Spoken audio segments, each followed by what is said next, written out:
Lastly, there's a very big difference in employment law matters when it comes to maternity leave and pregnancy discrimination. In the United States, there's no explicit law on how to offer maternity leave. However, federal regulation in the U.S. does provide some sort of guidance and rules on this matter. First, the Family and Medical Leave Act establishes eligibility requirements. It applies to companies with more than 50 people, to an employee that has worked for the company for approximately a year, and also has worked 1,250 hours within that year. When they meet the eligibility requirements, this means that they will get 12 weeks of unpaid job secure leave. However, the Pregnancy Discrimination Act also supports this by aiming to prevent pregnancy discrimination and allowing employers to offer reasonable accommodations for situations such as pregnancy. Unlike in the United States, Brazil is very clear about the rules handling maternity leave and pregnancy discrimination. In Brazil, new mothers in the workforce are provided with a paid license of 120 days rather than 12 weeks. And this is at a cost to the company and refunded through tax reductions by the government, and it does not have eligibility requirements. Secondly, the law explicitly provides that pregnant women may not be arbitrarily dismissed, and this protection extends from the time that pregnancy is confirmed up until 5 months post-birth. So it extends the time frame quite a bit more than the Pregnancy Discrimination Act. Third, new working mothers are legally guaranteed the right to a break every 30 minutes during the workday for purposes of breastfeeding up until the child reaches 6 months of age. This is very clear. Unlike in the United States, there's no clear law that allows for this accommodation, but it's more of an agreement between the employer and the employee at that point. Lastly, men are also provided with a paid license for 5 days or for 120 days in the event of a woman's death during childbirth. So you can see that there's significant differences when it comes to these particular matters.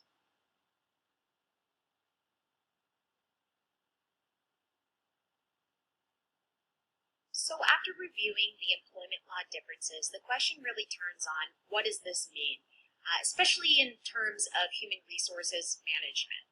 So first, it really means that a multinational organization must consider how these differences will impact operations and costs, especially in relation to its hiring power, pay structure, and talent management strategy. If it needs to dedicate more financial resources to compliance with these laws, then it's important to understand how that's going to play into strategy overall.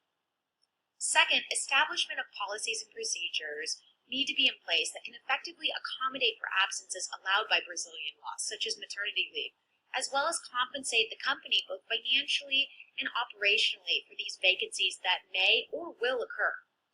Lastly, HR professionals must first understand the legal requirements set forth by the government in Brazil, as well as accept the cultural values that impact these laws in order to structure a legally compliant policy and practice handbook. This means that there must be a constant comparison of the laws and awareness of social changes that will occur.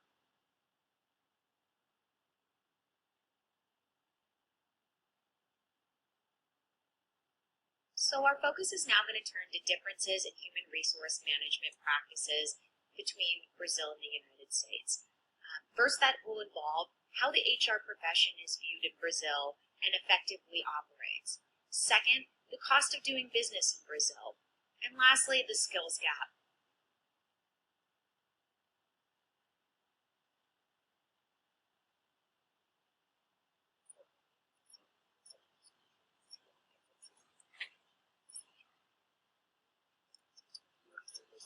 In Brazil, HR is not considered a profession. This means that HR is a sub-profession of business administration. There are no HR university degree programs in HR, which means individuals and employees in Brazil often learn HR on the job. This means that rather than coming in ready with the skills needed to succeed in HR, they must learn while they work in their roles.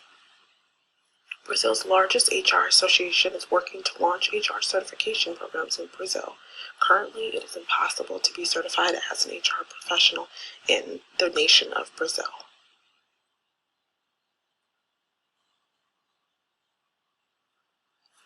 Because HR is not its own profession in Brazil, HR professionals in Brazil have difficulty serving as strategic partners to their business. In Brazil, HR practitioners struggle for a seat at the executive table. When opening a facility in Brazil, U.S. HR professionals need to be aware that Brazilian HR professionals may not be positioned to make decisions or provide input at the highest levels throughout the organization. This is very different from the U.S., where HR professionals can be certified and often are consulted when making organizational-wide decisions.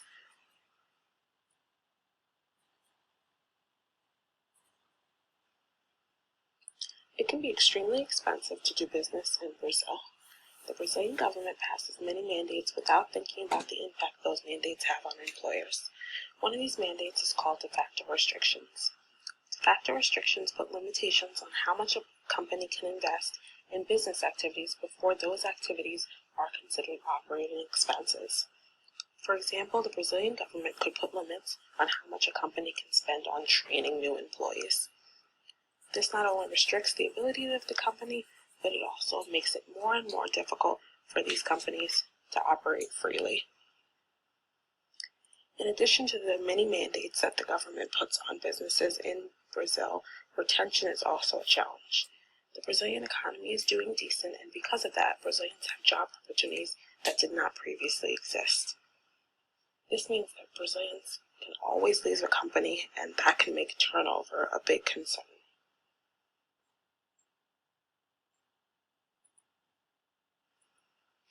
Due to Brazil's de facto restrictions, some HR activities can be considered an operating expense, which has tax implications for companies. U.S. HR professionals must understand that resources may be limited in the new facility. Organizations must be cost-conscious, and spending for the Brazil facility will be tracked closely. Also, retention challenges mean Brazilian employees expect benefits beyond just compensation. Turnover is extremely costly, and coupled with mandates like the de facto restrictions, U.S. HR professionals need to be vigilant regarding the Brazilian facility's budget.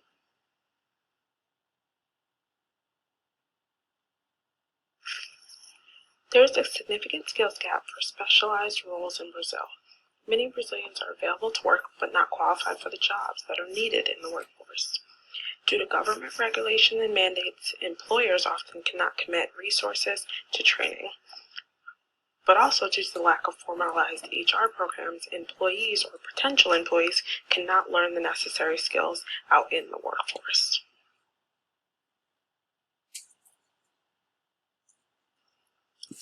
It is extremely difficult to find talent in Brazil for specialized roles. Many potential employees may require more extensive training and education to meet the requirements of the role. However, Brazilians often cannot develop these skills on the job, nor can they acquire them in the workforce. For example, there are many individuals with an interest in HR. However, these individuals are not qualified due to the lack of HR programs in Brazil. Due to restrictions and government mandates, companies are hesitant to spend money on on-the-job training. Therefore, potential employees struggle to acquire skills through education, and companies often are unwilling to train on the job. Despite the gap of skills in the workforce, Brazil's stable economy means many are able to find new roles, albeit not specialized roles.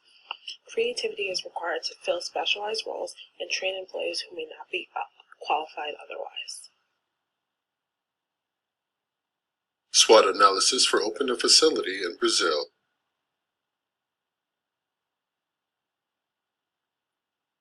Strengths. Large population offers substantial potential for market growth and returns. Brazil is #1 in the world exporting agricultural products. With their population, approximately 202 million, availability of younger workers that can strategically be used for long-term success and financial sustainability is prevalent. Natural resources and raw materials for product service development as well as company development. Sound legal policies on maternity leave and vacation and other employment regulations. Rise of information and technology. Tourism is becoming a major industry. High level of poverty. Pay inequality between men and women leading to discrepancies in individual purchasing power, prevalence of crime, poor focus on education, impacting the workforce, Brazil is still high crime rates and gang violence in certain areas. Restriction on operations for foreign company owners, limit industries and expansion efforts. Informal business sector investment requirements. Highly detailed rules for company names. Communication barriers resulting from language. All are weaknesses in conducting the business in Brazil.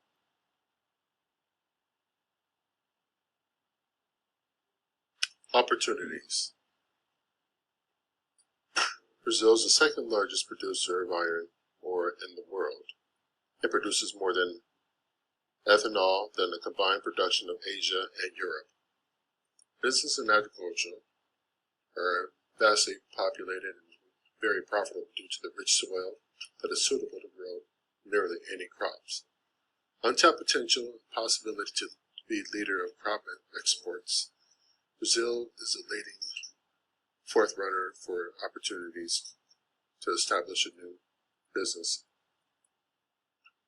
Clothing manufacturing industry, availability of land that is commercially valuable, loans to citizens, the growing middle class, the increased spotlight on the country due to the high tourism and hosting of major world events, the World Cup and 2016 Olympics. All possibilities that will draw positive growth to the opportunity to start a business in Brazil.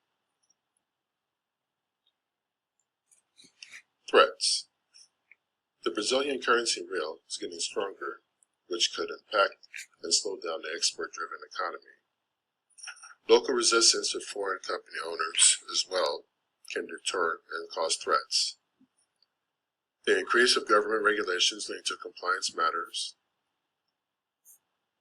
The Brazilian currency fluctuation, the guerrilla activity, tourism, especially terrorism, especially due to the border security matters with Colombia, are all threats of impacting the flow of income and business activities.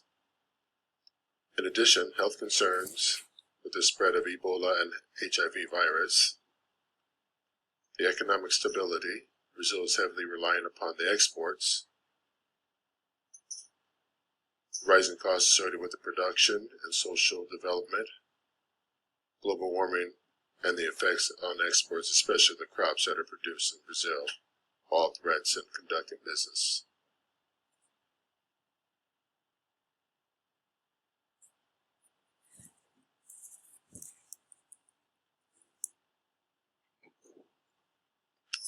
Recommendations. Before diving in, have a clear idea about what type of activity the business will be operating and how to register. There must be a strong understanding and focus on cultural norms. Brazilian business practices and socioeconomic trends. This should be reflected in operational structure. Although there are several valid concerns, it is highly recommended to open a facility in Brazil due to the business potentials assessed. As Zinger 2014 expounded, the best global executives are willing to take risks and to capitalize on unrealized potential.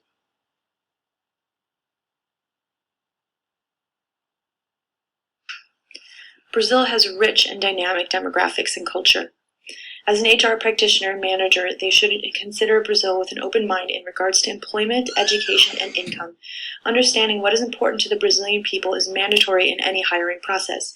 Maternity leave, sick leave, and required income standards are all important concepts to keep in mind. Brazil's economy is strong. It is characterized by large and well-developed agricultural, mining, manufacturing, and service sectors and a rapidly expanding middle class. Brazil's economy outweighs that of all other South American countries, and Brazil is expanding its presence in world markets. Since 2003, Brazil has steadily improved its macroeconomic stability, building up foreign reserves and reducing its debt profile by shifting its debt burden toward real-denominated and domestically held instruments, as stated by the World Factbook. In conclusion, overall, Brazil has a strong economy with currently low